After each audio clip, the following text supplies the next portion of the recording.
पंजाब के मानसा जिले का जवाहर के गांव 29 मई 2022 की शाम 5:30 बजे गोलियों की भयानक तड़तड़ाहट से दहल उठा। उस वक्त सूरज ढल रहा था और गांव की सकरी सड़क पर शांति थी। तभी एक काले रंग की महिंद्रा थार जीप धीमी रफ्तार से आगे बढ़ रही थी। उस जीप को एक नौजवान खुद चला रहा था और उसके साथ दो दोस्त भी पीछे बैठे हुए थे। गाड़ी के भीतर पंजाबी म्यूजिक बज रहा था और माहौल बहुत ही नॉर्मल सा था। अचानक सामने से एक सफ़ेद रंग की टोयोटा कोरोला कार ने थार का रास्ता रोक दिया। इसके तुरंत बाद पीछे से एक महिंद्रा बोलेरो गाड़ी भी आ पहुंची और थार को पूरी तरह से सड़क पर ब्लॉक कर दिया। दोनों गाड़ियों के दरवाजे खुले और उनमें से 6 नकाबपोश हमलावर बाहर निकले। हमलावरों के हाथ में खतरनाक ऑटोमेटिक हथियार थे, जिनमें रशियन टेक्नोलॉजी से बनी AN-94 असॉल्ट राइफल और AK सीरीज की गन भी शामिल थीं। बिना किसी बातचीत के हमलावरों ने थार जीप को निशाना बनाते हुए अंधाधुंध फायरिंग शुरू कर दी। महज 2 मिनट के भीतर 30 से भी ज़्यादा राउंड फायर हो चुके थे। गोलियों की गूंज से आसपास के खेत और मकान कांप उठे। थार जीप के विंडस्क्रीन और खिड़कियों के शीशे चकनाचूर होकर बिखर गए। गाड़ी के दरवाजों पर गोलियों के दर्जनों छेद हो चुके थे। ड्राइविंग सीट पर बैठा हुआ नौजवान चालक गोलियों की सीधी बौछार की चपेट में आ गया। उसका शरीर गोलियों से छलनी हो गया और वह खून से लथपथ होकर स्टीयरिंग व्हील पर ही गिर पड़ा। गाड़ी में मौजूद उसके 2 दोस्त भी गोलियों के छर्रों और शीशों से बुरी तरह घायल हो गए। फायरिंग रोकने के बाद हमलावरों ने जीप के पास जाकर देखा कि उनका शिकार बचा है या नहीं, और फिर वे अपनी गाड़ियों में बैठकर तेज रफ्तार से वहां से निकल गए। हमलावरों के जाने के बाद जीप के अंदर से चीख पुकार सुन आसपास के गांव वाले दौड़कर सड़क पर पहुंचे। गाड़ी के अंदर का नज़ारा देखकर हर किसी के रोंगटे खड़े हो गए। पूरी गाड़ी अंदर से खून से लाल हो चुकी थी। गांव वालों ने तुरंत पुलिस को खबर दी और घायल नौजवान और उसके साथियों को मानसा सिविल अस्पताल पहुंचाया। अस्पताल के इमरजेंसी वार्ड में डॉक्टरों की टीम ने तुरंत जांच की, लेकिन गोलियों से छलनी हो चुके उस नौजवान को देखते ही उसे ब्रॉड डेड डिक्लेयर कर दिया। अस्पताल के बाहर देखते ही देखते हजारों लोगों की भीड़ जमा हो चुकी थी। कुछ ही देर में यह खबर पूरे पंजाब, देश और दुनिया भर के मीडिया चैनलों की हेडलाइन बन गई। जवाहर के गांव की सड़क पर जिस इंसान का मर्डर किया गया था वो कोई आम इंसान नहीं था। वह था पंजाबी म्यूजिक इंडस्ट्री का सबसे बड़ा star, international hip hop rapper, actor और यंग लीडर शुभदीप सिंह सिद्धू, जिसे दुनिया सिद्धू मूसेवाला के नाम से जानती थी। कौन था इस हत्या के पीछे और कैसे रची गई साजिश, आज इसी को लेकर बात होगी। नमस्कार, मेरा नाम दीपेंद्र है और आप देख रहे हैं जिस्ट का शो क्राइम सीन।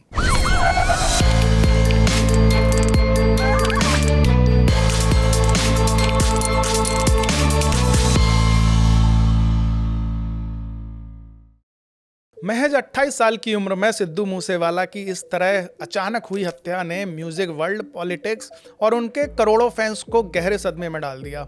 एक ऐसा सिंगर जिसके एक गाने के रिलीज होते ही इंटरनेट पर व्यूज का सैलाब आ जाता था, जिसकी आवाज में पंजाब के खेतों का देहातीपन और वेस्टर्न हिप हॉप का स्टाइल एक साथ धड़कता था। उसे एक सोची समझी प्लानिंग के तहत गोलियों से भून दिया गया था। इस दुखद अंत की कहानी को गहराई से जानने के लिए उस मोड़ पर लौटना होगा जहां से इस देहाती लड़के का सफर शुरू हुआ था। शुभदीप सिंह सिद्धू का जन्म 11 जून 1993 को पंजाब के मानसा जिले के छोटे से गांव मूसा में हुआ था। वे एक साधारण जट सिख किसान परिवार में जन्मे थे।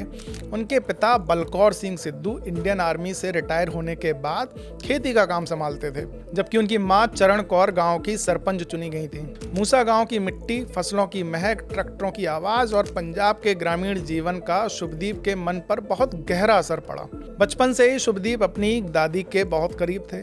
सिख धर्म की परंपराओं को मानते हुए उनकी दादी ने उन्हें वादा लिया था कि वे कभी अपने बाल नहीं काटेंगे।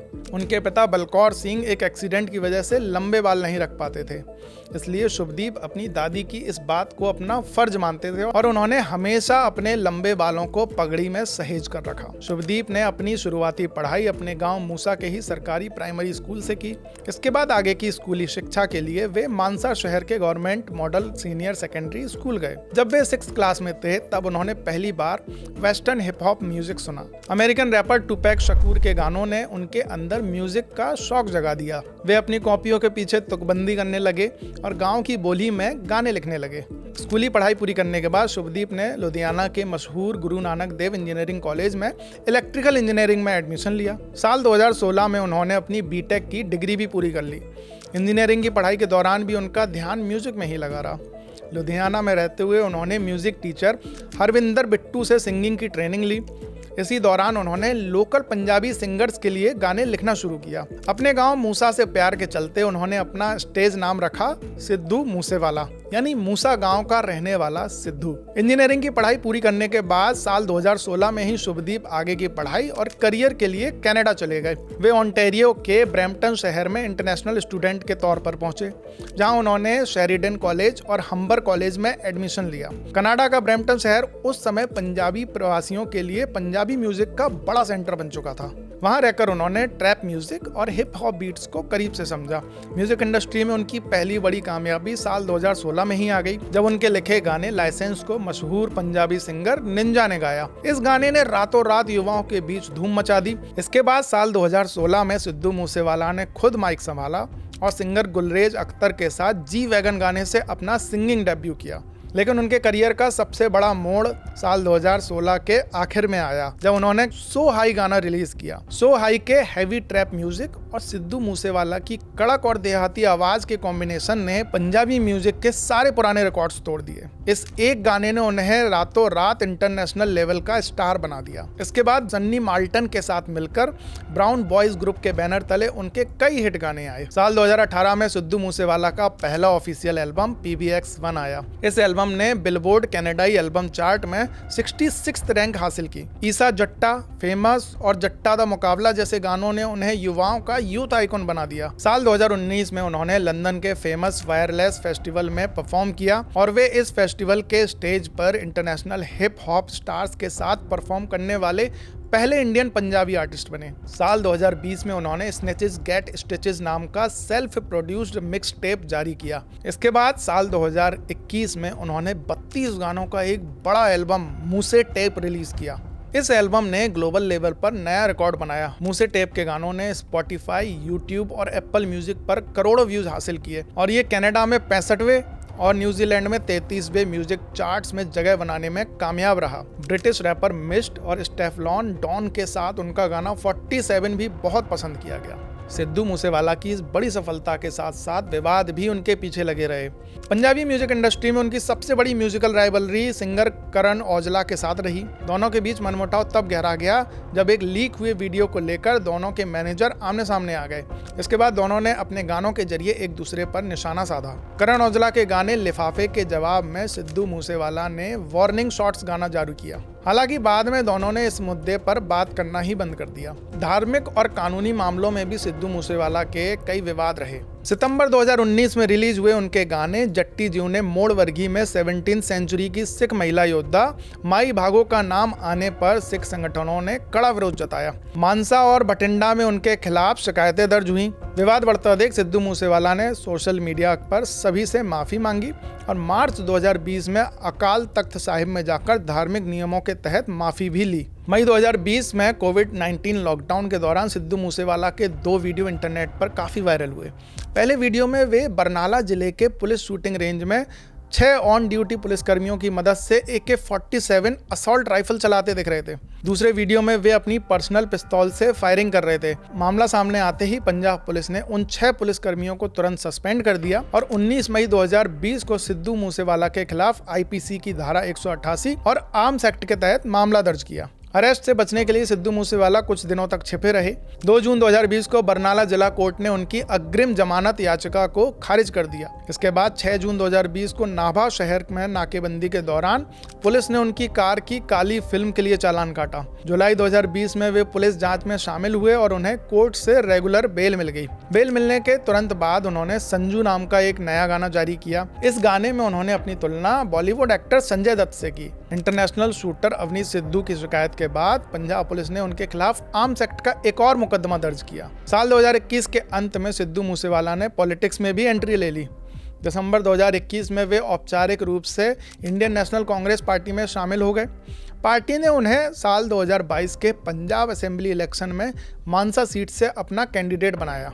मानसा सीट पर उनका मुकाबला आम आदमी पार्टी के कैंडिडेट डॉक्टर विजय सिंगला से था, लेकिन 10 मार्च 2022 को जब वोटों की गिनती हुई तो आम आदमी पार्टी के डॉक्टर विजय सिंगला ने सिद्धू मूसेवाला को 63,263 वोटों से हरा दिया। इस चुनावी हार के बाद अप्रैल 2022 में सिद्धू मूसेवाला ने स्केपगोट नाम का एक नया गाना रिलीज किया। इस गाने के लिरिक्स में उन्होंने पूछा कि बताओ लोगों, गद्दार कौन है जिसने यह सरकार चुनी है। गाने के इस बोल पर पंजाब की राजनीति में भारी बहस शुरू हो गई। आम आदमी पार्टी के नेताओं और मंत्रियों ने आरोप लगाया कि सिद्धू मूसेवाला ने आम आदमी पार्टी को गद्दार कहकर पंजाब के जनादेश का अपमान किया है। कांग्रेस और सिद्धू के समर्थकों ने सफाई दी कि गाने में ऐतिहासिक उदाहरण देकर लोगों के राजनीतिक फैसलों पर सवाल उठाया गया है। लेकिन इस पूरी राजनीति से अलग पंजाब में एक ऐसा खूनी अंडरवर्ल्ड एक्टिव था जिसकी आंच सिद्धू मूसेवाला तक पहुंचने वाली थी। पंजाब, हरियाणा, दिल्ली और कनाडा तक फैले क्राइम सिंडिकेट के दो बड़े गैंग्स के बीच दुश्मनी चल रही थी। एक तरफ लॉरेंस बिश्नोई और कनाडाई गैंगस्टर गोल्डी बराड़ का गैंग था, तो दूसरी तरफ दविंदर बम्बीहा का गैंग था। अगस्त 2021 में मोहाली के सेक्टर 71 की एक पार्किंग में अकाली दल के यंग लीडर और लॉरेंस बिश्नोई के बेहद करीबी दोस्त विक्की मिड्डू खेड़ा की दिन दहाड़े गोली मारकर हत्या कर दी गई। मिड्डू खेड़ा के मर्डर को बम्बीहा गैंग के शूटरों ने अंजाम दिया था। लॉरेंस बिश्नोई गैंग का यह दावा था कि सिद्धू मूसेवाला के मैनेजर शगनप्रीत सिंह ने मिड्डू खेड़ा के कातिलों को रुकने की जगह दी और मदद की थी। हालांकि पुलिस जांच में सिद्धू मूसेवाला के खिलाफ मिड्डू खेड़ा के मर्डर में शामिल होने का कोई भी सबूत नहीं मिला, लेकिन बिश्नोई गैंग को लगता था कि मूसेवाला अपने मैनेजर को बचा रहे हैं और बम्बीहा गैंग को आर्थिक रूप से मदद दे रहे हैं। पुलिस की शुरुआती पूछताछ के बाद मैनेजर शगनप्रीत अचानक भारत छोड़कर ऑस्ट्रेलिया भाग गया, जिससे बिश्नोई गैंग का यह शक यकीन में बदल गया। तिहाड़ जेल में बंद लॉरेंस बिश्नोई और कनाडा में छिपे गोल्डी बराड़ ने सिद्धू मूसेवाला को रास्ते से हटाने की साजिश रची। पंजाब पुलिस के एंटी गैंगस्टर टास्क फोर्स यानी AGTF के प्रमुख ADGP प्रमोद बन के अनुसार लॉरेंस बिश्नोई ने मर्डर से पहले ही बैकअप प्लान बनाया था।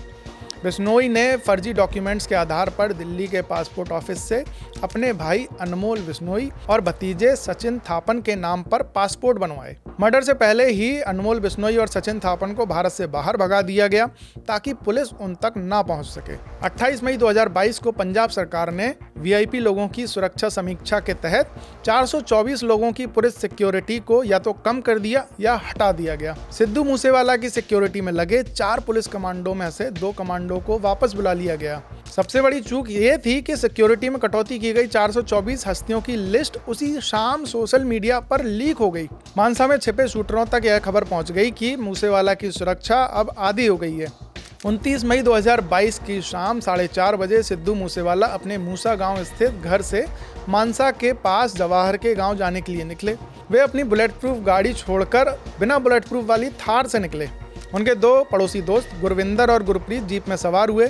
जीप में जगह कम होने के कारण उन्होंने अपने बाकी बचे 2 सरकारी कमांडो को साथ ले जाने से मना कर दिया। शाम 5:30 बजे जैसे ही उनकी थार जवाहर के गांव पहुंची, कोरोला और बोलेरो गाड़ियों में सवार 6 शूटरों ने उन्हें घेर लिया और AK-47 और AN-94 असॉल्ट राइफलों से 30 से अधिक गोलियां चलाकर उनका मर्डर कर दिया।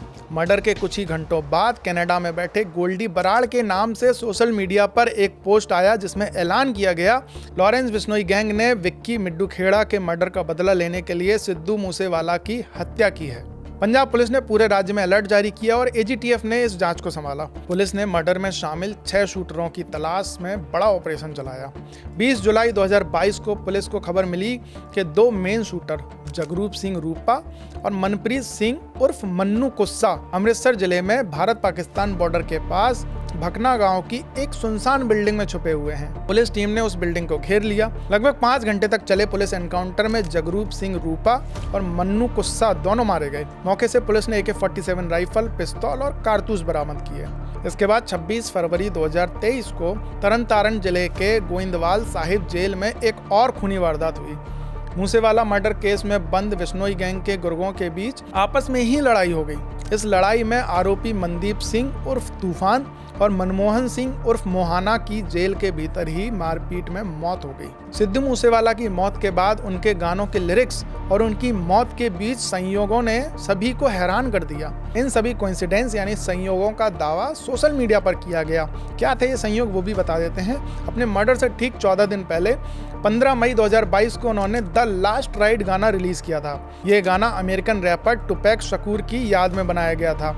और गाने के पोस्टर पर टुपैक की उस गाड़ी की फोटो थी जिसमें उन पर जानलेवा हमला हुआ था। गाने के लिरिक्स में लिखा था, गबरू के चेहरे का नूर बता रहा है कि उसका जनाजा जवानी में ही उठेगा। 14 दिनों के भीतर मूसेवाला का मर्डर भी ठीक उसी तरह गाड़ी के भीतर गोली मारकर हुआ। इसके अलावा उनका मशहूर गाना 295 भी उनकी मौत की तारीख 29 मई यानी 29/5 के साथ मेल खाता है। आज सिद्धू मूसेवाला के पिता बलकौर सिंह और मां चरण कौर अपने बेटे के गानों को संभाल रहे हैं और कोर्ट में इंसाफ की लड़ाई लड़ रहे हैं। 17 मार्च 2024 को IVF तकनीक के जरिए उनके घर में एक और बेटे का जन्म हुआ। मूसेवाला मर्डर केस का मामला अभी फिलहाल कोर्ट में चल रहा है, जहां लॉरेंस बिश्नोई जेल में बंद है और विदेश में छुपे गोल्डी बराड़ के प्रत्यर्पण यानी लीगल ट्रांसफर की प्रक्रिया चल रही है। सिद्धू मूसेवाला भले ही आज दुनिया में नहीं है, लेकिन उनकी आवाज़ और उनके गाने आज भी करोड़ों लोगों के दिलों में बसे हुए हैं। सिद्धू मूसेवाला पर क्राइम सीन का आज का एपिसोड आपको कैसा लगा? मेरा नाम दीपेंद्र है, कैमरे के पीछे फरहान है और साउंड पर संदीप जी हैं। क्राइम की दुनिया के और वीडियोस देखने के लिए बने रहिए जिस्ट के साथ। शुक्रिया।